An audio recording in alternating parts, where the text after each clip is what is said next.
Olá, meus queridos irmãos e irmãs, é uma alegria a gente iniciar o nosso programa Com Fé Venceremos.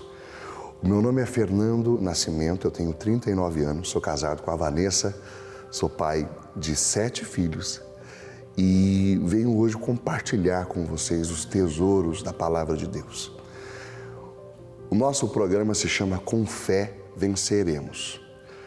Mas eu acho que uma das coisas que nós precisamos, em primeiro lugar, esclarecer quando nós falamos de uma fé capaz de vencer, é distinguir a fé que nos é dada em Cristo Jesus, a fé sobrenatural, que é aquela que vence o mundo, como diz o apóstolo Paulo aos Gálatas, e esta é a vitória que vence o mundo, a nossa fé, e distinguir isso de uma fé meramente natural, de uma fé... Deixa eu explicar para você com exemplos. Quando você entra num avião, ok? Você tem fé de que o piloto não é um kamikaze que vai pegar esse avião e mirar numa torre, em alguma coisa, né? Você tem fé que é um piloto que vai levar você ao seu destino de modo seguro. Esse é um tipo de fé natural. É a mesma fé que você tem quando você entra num Uber. Você acredita que o motorista não está alcoolizado, que ele está em condições de te levar de um lugar para o outro. É a mesma fé que nós temos quando nós andamos no trânsito. Você sabe que quando o sinal vermelho for apontado para quem vem numa direção oposta, o seu está verde, você pode continuar. Ninguém vai ultrapassar e te arrebentar. Porque nós temos fé.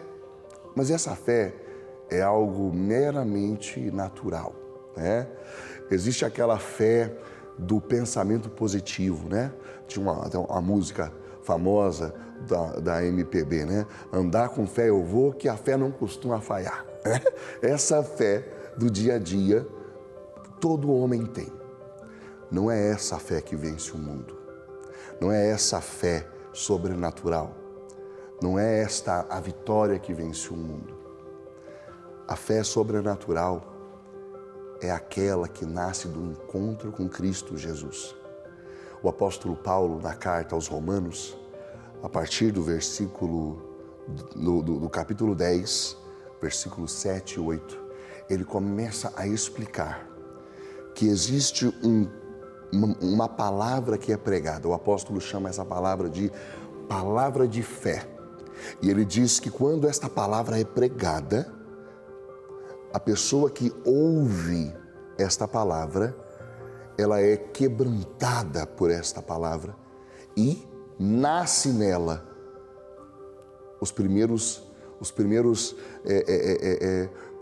vamos colocar assim, as primeiras fagulhas da fé sobrenatural. O apóstolo Paulo diz, né? Fides ex auditur. A fé vem do ouvir. Ouvir o quê? Ouvir a palavra de Deus. Mas que pregação é essa? Que palavra de fé é essa? O apóstolo Paulo explica isso aos Coríntios, no capítulo 15. A partir do versículo 1, ele diz assim: irmãos, eu conjuro vocês a que permaneçam firmes no evangelho que eu vos preguei. Sob condição de praticar esse evangelho, vocês vão ser salvos. Não contente, o apóstolo Paulo explica: o evangelho que eu preguei para vocês é o seguinte: Jesus morreu na cruz. Ele ressuscitou no terceiro dia, conforme as Escrituras. Ele apareceu a Cefas, ele apareceu aos 12, ele apareceu a mais de 500 irmãos, ele apareceu a Tiago e, por último, diz o apóstolo Paulo, apareceu também a mim como a um abortivo, porque eu persegui a igreja de Deus. Perceba aqui que o apóstolo Paulo explica o âmago do evangelho, o conteúdo principal do evangelho. Cristo, morto por causa de nossos pecados, ressuscitado para a nossa salvação, sentado na direita do Pai, derramando o Espírito Santo sem medida. Para quê? Para que a morte não tenha mais a última palavra na nossa história. Nós ressuscitaremos com corpos de glória. Ele continua dizendo isso aos Coríntios, no capítulo 15, depois de explicar o Evangelho, ele diz assim: e aquilo que é corruptível vai se revestir de incorruptibilidade, e aquilo que é mortal vai se revestir de imortalidade, e então nós subiremos com ele nos ares e nos assentaremos com ele. Que beleza é o Evangelho! E quando ele é pregado na unção do Espírito Santo, a pessoa que ouve este anúncio, querido irmão e irmã, ela tem um encontro com o nosso Senhor. É interessante nós constatarmos isso.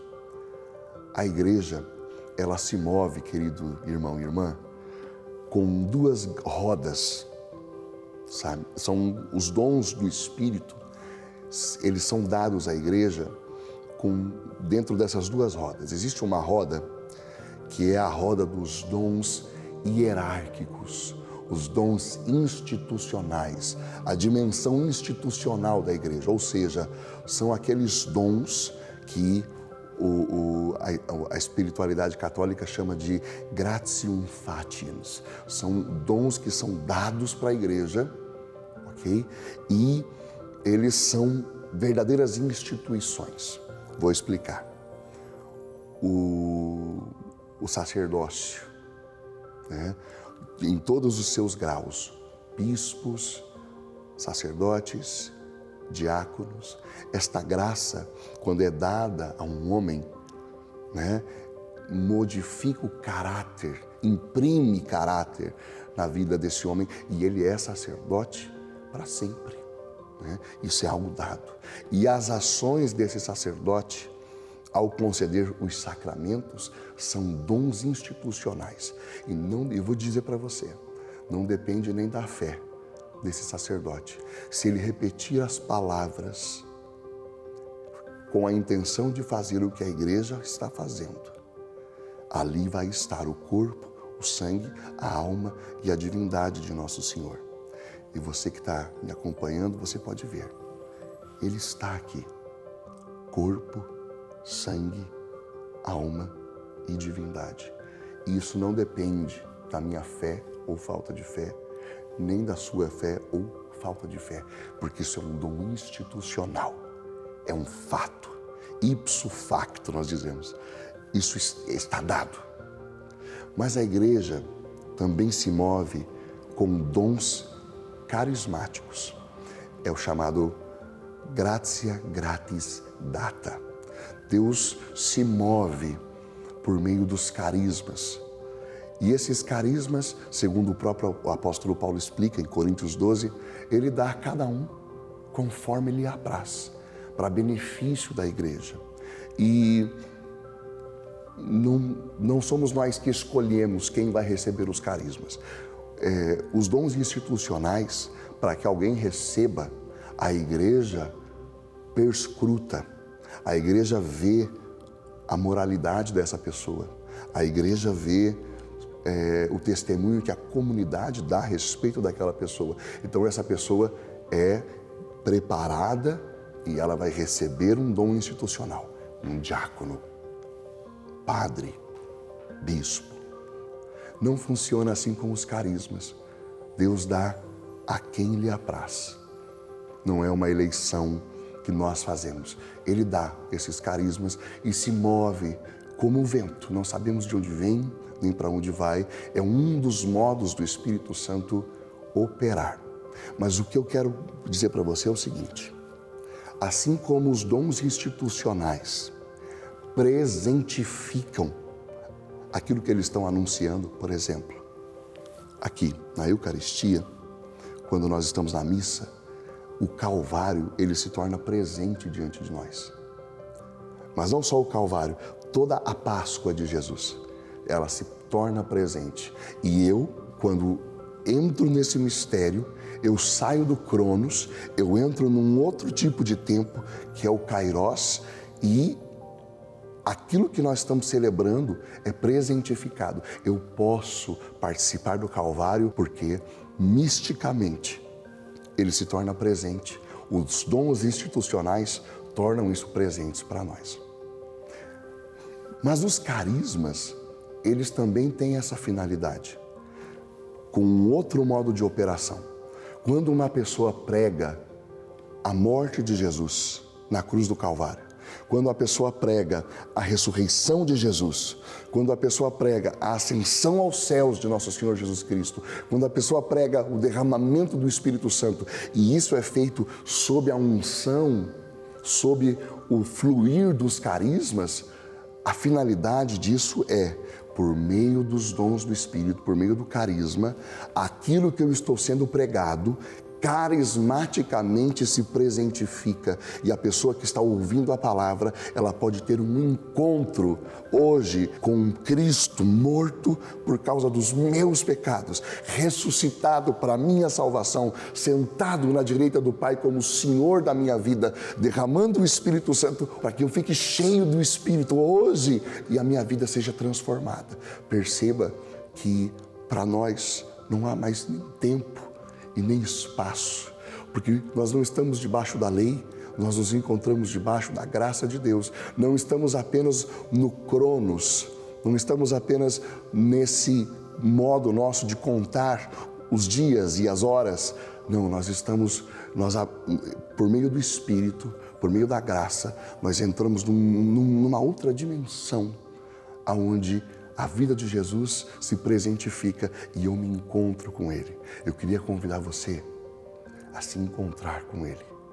Eu queria convidar você hoje, nesse ano, abra o seu coração a Cristo. Eu vou dizer para você, Jesus morreu por causa dos seus pecados. Eu não sei por onde você já andou, eu não sei que culpa você traz no seu coração, no seu íntimo. Eu não sei quais são as dores pelas quais você já passou, o que você está vivendo agora.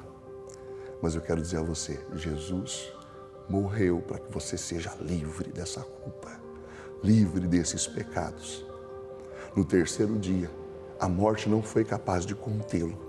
Ele ressuscitou poderosamente, meu irmão e minha irmã.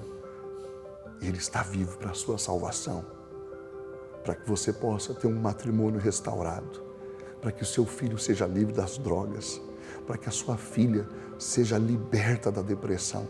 Jesus está vivo, ressuscitado, para que você possa andar em novidade de vida. E eu não estou aqui dizendo que nós, cristãos, não vamos ter uma vida de sofrimentos. Não, Jesus disse, neste mundo vocês vão ter tribulações, mas tem de bom ânimo, tem de coragem. Eu venci o mundo. Jesus venceu o mundo e nós somos em Cristo mais do que vencedores. Ele se assentou, irmão e irmã, na direita do Pai. Ele subiu aos céus diante dos olhos de 500 irmãos que ficaram olhando para cima enquanto ele subia e escutaram, viram um homem que apareceu no céu e disse: homens da Galileia, por que vocês estão olhando para o alto? Esse mesmo Jesus que vocês viram subir voltará do mesmo modo.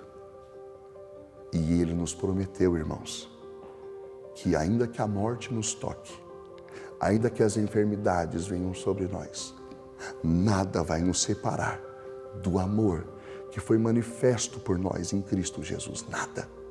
Nada vai nos separar. Nada pode separar você do amor que foi manifesto em Cristo Jesus. E você que crê em Cristo, e as pessoas que você ama, que creram em Cristo e viveram o Evangelho, nós vamos ressuscitar. Nós vamos nos assentar com Cristo na glória. E essa é a viva esperança. Esta é a vitória que vence o mundo, a nossa fé. Por isso, o tema do nosso programa, o nome deste programa, Com Fé Venceremos. Eu não estou falando da fé da lotérica, a fé que vence o mundo, a sobrenatural. Que Deus te abençoe.